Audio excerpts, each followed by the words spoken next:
요즘 많이 그 회자되는 얘기 중에 이런 얘기가 있습니다. 한번 잠깐 보여주시겠어요?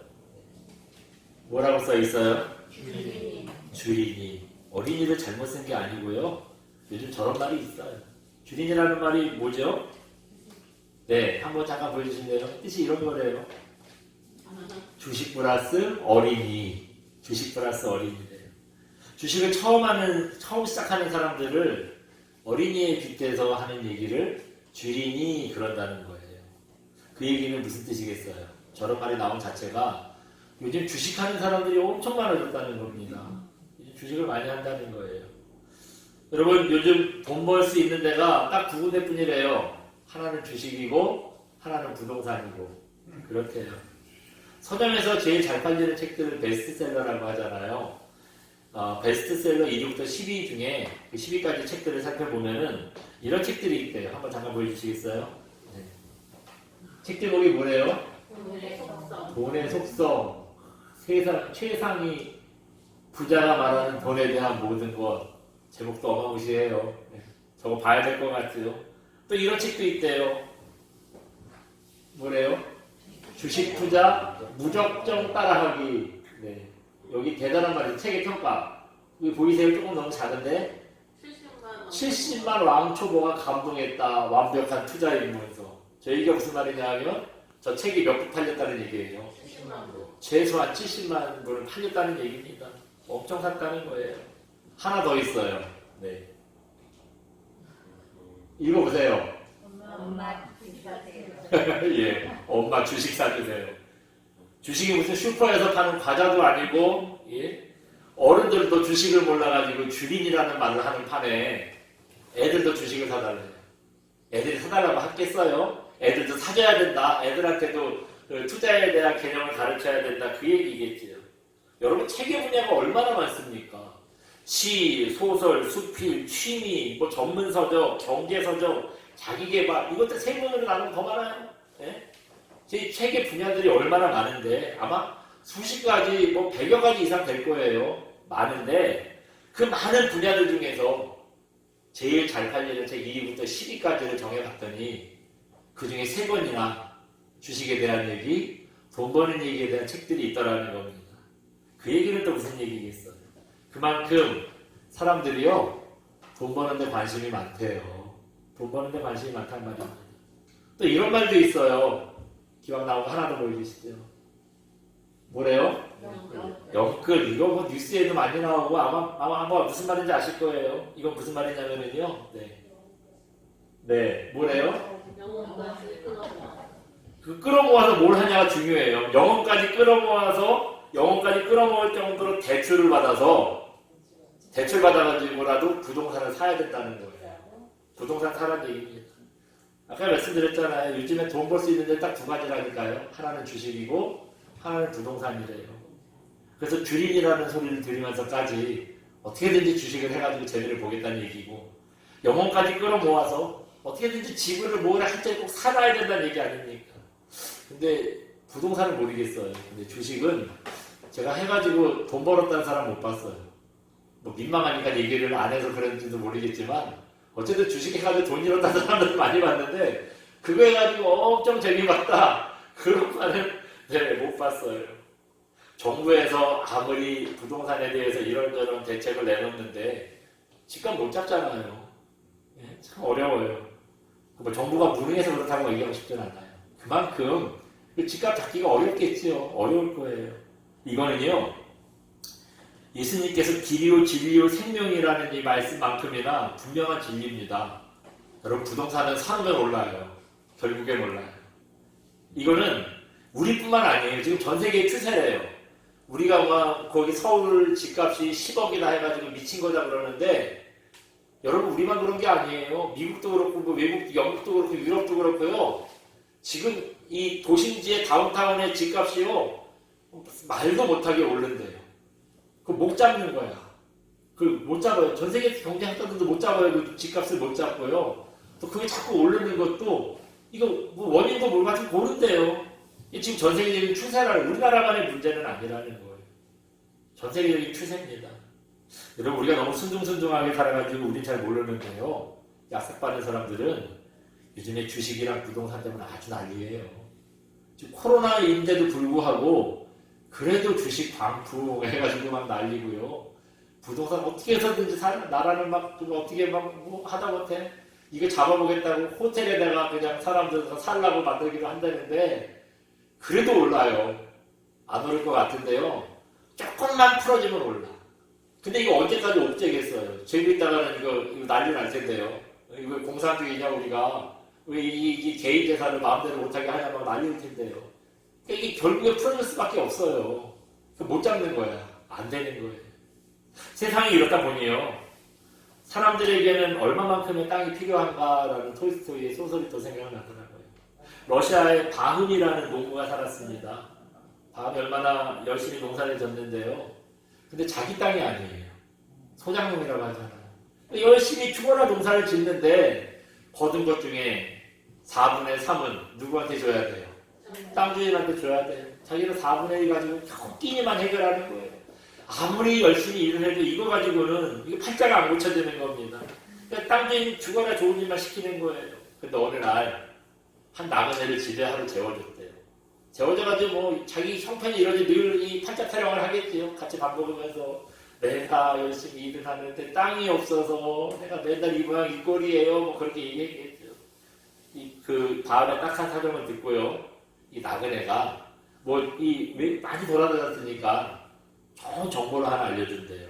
뭐냐면 라이나라는 동네에 가면은 아주 싼 값에 땅을 살 수 있다는 거예요. 그 소리를 듣자마자 귀가 번쩍해서요. 당장 라이나로 가서 어떻게 해야 땅을 살 수 있느냐. 동네 이장님을 만난 겁니다. 이장님이 가르쳐줬대요. 당신이 하루 종일 걸어가지고 깃발을 꽂고 해가 떨어지기 전에 돌아오면은 이제 그 땅이 다 당신 땅입니다. 싼 값에 그 땅을 주겠습니다. 했대요. 이게 횡재예요. 그 말이 거짓말이 아니구나. 그 얘기 듣자마자 진짜죠? 진짜죠? 그리고 막 뛰어가는 거예요. 이제 내 땅을 막 차지한다고. 예? 막 그래서 얼마나 열심히 정신없이 걷다 보니까 벌써 막 해가 이제 지려고 하는 거예요. 아, 빨리 돌아가야겠다. 정신 차리고 뛰어갔어요. 거기다 깃발을 꽂고 막 열심히 됐는데 너무 멀리 왔나 봐요. 아무리 걸어도 동네가 나오지 않네. 급한 마음에 막 뛰었지요. 겨우 이제 시간 안에 도착을 했어요. 마을로 도착을 하긴 했는데 얼마나 힘들게 왔는지요. 피를 토하고 그 자리에 쓰러졌대요. 결국에 죽었대요. 마을 사람들이 죽은 바음을 묻어주기 위해서 땅을 파는데 결국 바음한테 필요한 땅이 얼마만큼이죠? 자기가 누워서 묻힐 만큼 딱 그만큼 땅만 필요하더라는 겁니다. 그게 이 사람에게는 얼마만큼의 땅이 필요하냐. 톨스토이의 소설 얘기예요. 여러분 이게 인생 아닙니까? 이게 인생이에요. 더 많이 갖고 싶고 없으면 큰일 날 것 같고 막 불안하고 여러분 집안 사면 막 그냥 난리 날 것 같잖아요. 주식 많으면 난리 날 것 같잖아요. 근데 우리가 이게 인생인데 그걸 모르고 남들이 하니까 나도 막 욕심부리고 안 하면 나만 뒤지는 것 같고 그러다가 우리가 하나님 앞에 범죄하고 또 어려움 당하고 오히려 낙심되고 좌절되고 이럴 때가 얼마나 많습니까? 오늘 본문이요. 이런 점에 대해서 생각을 하게 해줍니다. 오늘 본문의 내용은 이렇습니다. 우상숭배에 빠진 남유다가 바벨론이라는 나라한테 망했어요. 바벨론이라는 나라한테 망했는데 바벨론이 딱 한 가지 잘한 일이 있어요. 바벨론이 잘한 일이 뭐냐면 뛰어난 인재라면은요 출신을 가리지 않고 다 데려다 쓰는 겁니다. 그런데 그 뛰어난 인재 중에 누가 있었냐 하면 다니엘이 있잖아요. 비록 자기네들이 정복한 나라의 유대 출신이지만 다니엘이 워낙 뛰어나니까요. 다니엘을 데려다 교육을 시켜서 나중에 어디까지 키워줍니까? 그 나라의 총리까지 만들어준 거예요. 근데 왕의 특별한 총애를 받으면 받을수록 어떻지요? 시기하는 사람들이 나오잖아요. 특히 다니엘은 바벨론 사람도 아니고 저기 그냥 다 망해가는 나라에서 데리고 온 애인데 얘가 똘똘하다 그러더니 우리를 다스리는 거예요. 사람들이 얼마나 기분이 나빠요. 네. 그래서 다니엘을 시기하는 사람들이요. 다니엘이 항상 하나님께 기도하는 걸 알고 다니엘을 몰아낼 계획을 세웁니다. 한 달 동안 왕한테만 경배하는 법을 만들자는 거예요. 그래서 왕 이외에 다른 신을 섬기면 사자로 집어 넣어버리자는 겁니다. 이 얘기는 여러분 왕만 섬기자는 얘기잖아요. 그 법에 이제 재가를 받아야 되는데 얘기를 듣고 보니 왕이 자기만 섬기자는데 이게 왜 좋은 얘기가 아니에요. 좋은 얘기니까 그래 그럼 그렇게 하자라고 해요. 그래서 명령을 그렇게 하는 명령을 내립니다. 근데 다니엘이 이 명령을 듣고도요 매일 자기가 하던 대로 하루에 3번씩 하나님께 기도했다 하는 게 오늘 우리가 읽은 본문입니다. 근데 얘기는 여기서 끝이 아니죠. 그 뒷얘기가 또 있잖아요. 네, 뭐라 그럽니까? 이렇게 대놓고 왕의 명령을 어기고 기도했으니 어떻게 됐겠어요? 왕의 명령을 어긴 죄로 그렇지요. 원래 그 법대로 사자굴에 던져졌는데 신기한 일이 벌어졌어요. 사자들이 다니엘을 물지 않는 겁니다. 예? 이렇게 뭐 벌을 주려고 사자를 이렇게 사자굴에 던질 때는요, 이 키우던 사자들은 밥을 안 준대요. 굶겨놔야지 오자마자 물어 뜯을 거 아니에요. 그러니까 밥을 안 주는 거예요. 그러니까 얘들이 배가 불러서 안 먹은 건 절대 아니야. 그럴 수는 없는 거예요. 근데 하나님께서 보호해 주셔서요, 사자들이 얌전한 고양이가 됐어요. 그래가지고 다니엘을 털끝 하나 건드리지도 않았다는 겁니다. 무고한 다니엘은 풀려나고 이 무고한 다니엘을 참소한 사람들이 오히려 사자밥이 됐대. 사자밥을 던져내자마자 사자들이 그냥 다 물어뜯었다. 그게 오늘 본문에 이어지는 얘기의 내용입니다.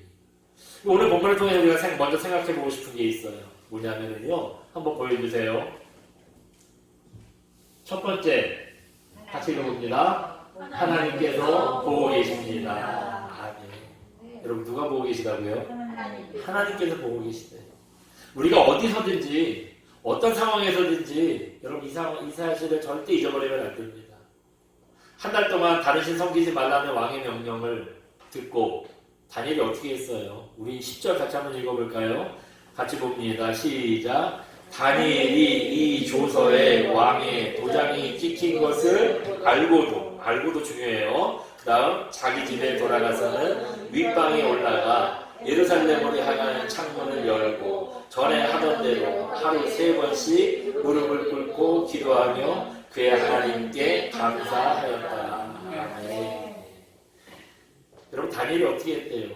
기도를 했는데 기도를 할 수도 있어요. 근데 이런 때에는 좀 특별할 때잖아요. 좀 눈치껏 해야지요. 좀 눈치껏 골방에 가서 몰래 좀 하면 좋잖아요. 창문을 확 열어놓고 동네 사람들이 다 보도록 아마 큰 소리를 했을 거예요. 우리 기도할 때 마음 먹고 기도하면 이 속으로 기도하면 기도가 안 되잖아요. 나도 모르게 막 나오잖아요. 가입하면 가입할수록 또 간절하게 막 큰 소리가 나오잖아요. 다니엘도 그랬을 거예요. 창문 활짝 열어놓고 죽여 부른 다음에 아마 막 동네 사람들 다 듣도록 기도했을 거예요. 그야말로 나 지금 왕의 명령을 어기고 있으니까 나 잡아가라. 이제 그 꼴 아닙니까? 다니엘이 왜 이렇게 했을까요? 설마 나를 잡아가겠어? 뭐 그런 내가 이 바벨론의 총리인데 누가 감히 나를 잡아가겠어? 이런 담대한 교만한 마음이 있었을까요? 아니면 왕의 명령을 어기면 잡혀간다는 거 몰라서 그랬을까요? 우리가 잡혀갈 줄 알면서 왜 기도했을까라고 생각하는 그 기준이 뭐냐면요, 사람이에요. 사람. 무슨 말이냐면 이 법을 만든 왕 누구죠? 왕도 사람이에요. 사람입니다. 사람들이 왕한테 잘 보이려고 막 설설 겨요. 예? 그 왕 우리가 왜 그렇습니까? 사람한테 왕한테 잘 보이려고 그러는 거잖아요. 또 감히 나를 잡아가 혹시 교만한 생각을 했다면 이것도 역시 그 권력자도 사람이지요. 뭐 권력 있는 사람한테 꼼짝 못하는 거 그 사람이 무서워서예요. 그 사람의 권력이 무서워서예요. 그 사람이 가진 권력이 무서운데 그래도 그 사람 자체가 또 무서운 거예요. 예? 어떻게 생각하면 이렇게 하나 저렇게 하나 여러분 우리가 생각하는 모든 기준은 뭡니까? 사람이에요. 특히 높은 사람이에요. 그래서 사람을 무서워하고 우리가 힘 있는 사람일수록 그 사람한테 잘 보이려고 하는 거 아니겠습니까? 근데 다니엘은 달랐어요. 다니엘은 사람이 아니라 누구를 생각하는 분이었죠? 하나님을 생각하는 분이었습니다. 그래서 하나님께서 뭘 원하실까 생각을 하고 났더니 아무리 왕의 명령이라고 해도요, 그 명령을 따를 수가 없는 거예요. 이렇게 다니엘은요, 사람의 이목보다 하나님께서 보고 계시다는 걸 훨씬 더 중요하게 생각하는 사람이었습니다. 잠깐 사진 하나 보여드릴까요? 네. 뭐 하는 거죠? 배구 경기예요. 한참 경기 중인데 여러분 이 관중석이 뒤에 관중석 보이시죠? 이게 연습 경기가 아니에요. 지금 사람 몇 명 있어요 관중석에. 이게 다 관중석이에요. 네. 한 명도 없지요? 한 명도 없어요. 재미가 없어서 한 명도 없느냐? 그게 아니잖아요. 네. 지금은 좀 나아졌지만 얼마 전까지만 해도 코로나 때문에 모든 경기를 뭐 배구뿐만 아니라 농구고 야구고 축구고 모든 경기를 저렇게 관중 없이 했잖아요. 아무도 못 들어오게 하고 선수들끼리만 했잖아요. 네. 참 저렇게 관중이 한 명도 없으면 할 말 안 날 거예요. 와가지고 막 와 함성도 지르고 막 잘한다 잘한다 막 이러고 막 응원을 해줘야지 선수들도 펄펄 날리죠. 자기네들끼리 연습 경기 할 때보다 더 조용해. 더 조용해. 이러니 막 할 맛이 많이 있어. 저도 여러분 예배 시간 됐는데 한 명도 안 와보세요. 제가 설교하고 싶겠어요? 왔는데 또 제가 설교를 막 목이 터져서 다 졸고 있어 막. 제가 설교하면 나겠어요? 똑같더라고요. 네. 그렇다면은 저렇게 관중이 한 명도 없으면 사람 마음이 어떻죠? 아무래도 좀 힘도 안 나니까 좀 나도 모르게 설렁설렁하게 되잖아요. 근데 여러분 보세요. 대충 하는 것 같으세요? 여기 한 사람 점프하려고 뛰었고 나머지들 막 공만 쳐다보고 이 모든 사람들이 다 여기만 쳐다보잖아요. 공 쳐다보는 거예요. 어디로 갈까? 그리고 몸이 공이 오기만 하면 내가 그냥 빨리 숫자로 잡겠다. 딱 그 자세잖아요. 열심히 합니다. 대충 해도 될 텐데. 누가 보는 사람도 없는데. 왜 저렇게 열심히 할까요? 여러분 그래요. 저 관중석이 관중은 없지만 저 경기가 TV를 중계가 돼요. TV를 다 볼 수 있어요. 또 TV를 중계가 안 되더라도 무엇보다도 기록이 남아요. 누가 몇 점을 냈는지, 누가 실수를 했는지, 어느 팀이 이겼는지 기록으로 다 남아요. 다 남습니다. 그러니까 관중이 없어도 이게 설렁설렁 할 수가 없는 거예요. 근데 여러분 우리가 신앙생활 할 때도 그렇지 않던가요? 기도도 하는 둥 마는 둥 하고 사는 것도 같이 막 욕하고 싸우고 악하게 굴고 손해 안 보려고 악착같이 그러고 이거는 뭐 교회 다니는 성도인지 세상 사람인지 구별이 안 가게 우리가 살아요. 여러분 우리가 그렇게 설렁설렁하게 성도답지 않게 사는 이유가 뭐예요? 아무도 보는 사람이 없으니까. 내가 그렇게 해도 설마 누가 알겠어. 그러니까 그런 거 아닌가요? 만약에 사실도 그렇지만 하나님께서 우리 옆에 딱 앉으셔가지고 내가 다 보고 있어 너 그렇게 한마디만 딱 귀에 들리게 해보세요. 그렇게 살겠어요? 우리가 그렇게 살 수 있을까요? 다니엘은 그거를 알았던 거예요. 다니엘 그거 알았습니다. 비록 하나님께서 눈에 보이지 않지만 지금 내 곁에 계시고 우리와 함께하고 계시다는 거 이거 알기 때문에 왕의 눈치를 볼 수가 없는 거예요. 왕보다 하나님을 더 두려워하는 겁니다. 하나님 멀리할 수가 없었던 겁니다. 이건 다니엘뿐만 아니라 우리도 마찬가지겠죠. 요즘같이 코로나 때문에 힘들다 보니 여러분 신앙생활을 설렁설렁 해도 될 만한 핑계가 얼마나 많아요. 네? 핑계거리가 얼마나 많습니까? 하나님께서 다 보고 계십니다. 우리의 생각과 우리의 행동과 우리의 판단을 하나님께서 다 지켜보고 계시다는 겁니다. 그 사실 기억하셔서 사람들 눈치도 보다가 하나님께 부끄러움 당하지 말고요. 하나님께 잘했다 충성된 종아라고 칭찬을 들을 만한 그런 저 여러분 되시기를 주님의 이름으로 축원드립니다. 한 가지 더 생각해 보고 싶어요. 두 번째로 생각해 보고 싶은 것은요. 두 번째 욕심 때문에 믿음이 흔들리면 안 됩니다. 아까 선배에서 욕심 얘기를 시작을 했잖아요. 이제 이 얘기 하려고 그래요. 여러분 욕심 때문에 우리 믿음이 흔들리면 절대 안 됩니다. 이거 한번 잠깐 보여주세요. 네. 1번 같이 읽어볼까요? 1번 돈을 많이 갖고 싶은 마음. 2번 오로지 못하려면 불가능한 것. 3번 사고 없이 안전하고 싶은 마음. 네, 1번, 2번, 3번 세 가지 제가 예문을 드렸어요. 저 세 개 중에서 욕심이라고 할 수 있는 거 몇 번일까요? 1번, 2번. 그렇죠. 1번만 있는 게 아니라 1번, 2번. 두 가지가 욕심이잖아요. 돈 많이 갖고 싶은 거. 누구나 다 그걸 생각하지만 누구나 다 되는 건 아니에요. 그게 욕심이라는 얘기예요. 예부터 오르지 못할 나무라는 거는 쳐다보지도 말라. 그 얘기는 다 욕심에 대한 얘기잖아요. 네. 반면에 3번 어떻습니까? 3번 다시 한번 읽어볼까요? 3번 네, 사무 없이 안전하고 싶은 마음. 이거 욕심이라고 할 수 있을까요? 네? 그렇지요. 당연하죠. 누가 사고 나고 싶고 누가 고생하고 싶고 누가 사고 나서 죽고 싶어요? 그런 사람 아무도 없어요. 그래서 매슬로우라는 심리학자가요, 이런 말을 했어요. 인간의 가장 기본적인 욕구가 5가지 있는데, 그 5가지 다 말씀드릴 시간이 많으니까, 그 중에 한 가지가 안전하고 싶은 욕구라는 겁니다. 안전하고 싶은 욕구가 우리 인간의 가장 기본적인 욕구라는 거예요. 근데 문제는요, 신앙생활을 우리가 하다 보면은, 때로는 이 인간의 가장 기본적인 욕구라고 할 수 있는 이 안전하고 싶은 마음까지 내려놔야 한다는 거예요. 하나님 앞에 내려놔야 한다는 겁니다. 어쨌든 안전하고 싶은 욕구, 당연한 욕구 같은데, 인간의 가장 기본적이고 당연한 욕구 같은데, 때로는 이것까지 욕심이라고 생각하고 절제해야 한다는 거예요. 그렇다면 여러분 신앙생활 제대로 하려면 어떻게 살아야 돼요? 맨날 불안한 거예요. 맨날 위협당하는 거예요. 맨날 욕먹는 거예요. 평안은 어디 갔는지, 주님은 평안 주신다고 그랬는데, 주님은 열심히 믿으면 믿을수록 평안이 없어. 이 신앙생활 잘하는 걸까요? 어떻게 맨날 그렇게 살 수 있겠어요? 그럴 수 없겠지요. 그러나 때로는요, 우리가 때로는 좀 예수님을 위해서 내 안전, 내 평안, 이것도 다 욕심이라고 생각하고 내려놔야 한다는 겁니다. 하나님께 우리 안전을 좀 맡겨줄 때가 있어야 된다는 거예요. 하나님께 맡겨야 된다는 겁니다. 오늘 본문에 보시면 다니엘이 그랬잖아요. 다니엘 딱 그랬습니다. 다니엘이라고 왜 안전하고 싶지 않겠어요? 왜 사람들이랑 친해지고 싶지 않았겠어요? 근데 5절에 보면은, 오늘 본문은 아니지만요, 5절에 보면 다니엘의 적들이 우리가 어떻게든지 다니엘을 쫓아내고 싶다 해가지고 생각을 하고 모의를 하는데, 아무리 생각을 해봐도 합법적으로 다니엘을 쫓아낼 방법을 못 찾겠는 거예요. 그러니까 6절에 와가지고 우리가 읽은 본문에 뭐 합니까?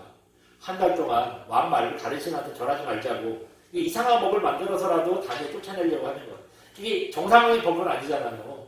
근데 이런 정상의 법은 아닌 것까지 생각해낸다는 건 무슨 얘기냐면 도저히 합법적으로는 안 된다는 거예요. 다니엘이 빈틈이 없다는 거예요. 합법적으로는 안 된다는 얘기예요. 이런 정적들의 위협이 이때뿐이었겠어요? 이때만 어떻게 처음으로 한번 그렇게 해봤겠어요? 아마 총리로 오르는 순간부터 눈에 가시였을 거예요. 건방지게.